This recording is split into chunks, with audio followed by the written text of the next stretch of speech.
You know, we're looking at 20 years later. Some of these photos I hadn't seen in over 15 years, or hadn't seen since I had looked through the lens to take the photo. Miles Watts Jr. was a paramedic for New Orleans EMS during Katrina.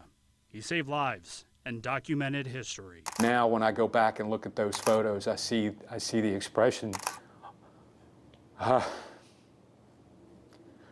on those people's faces, and you know, the amount of suffering that they all went through, you know, was amazing. It was hard to document. It was hard. But in a way, I'm glad I did. Thousands of photos taken. He says these images along Claiborne Avenue and rescues by helicopters, they stand out most. His photos truly show what EMS went through. And these were people that I had worked with for years. You know, some of the toughest people in the business. And they remained tough throughout that whole thing, you know. You know, at times that I kind of went off by myself and broke down. Those are some of the toughest people I've ever worked with. They had lost their homes. They had lost family members. They didn't know where they were.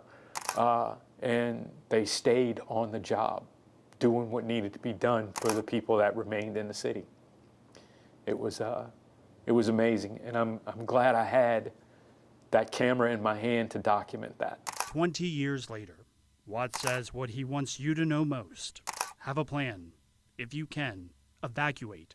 And don't forget what these men and women went through to bring New Orleans back.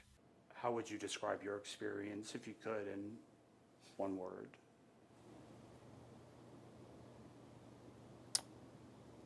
Courage.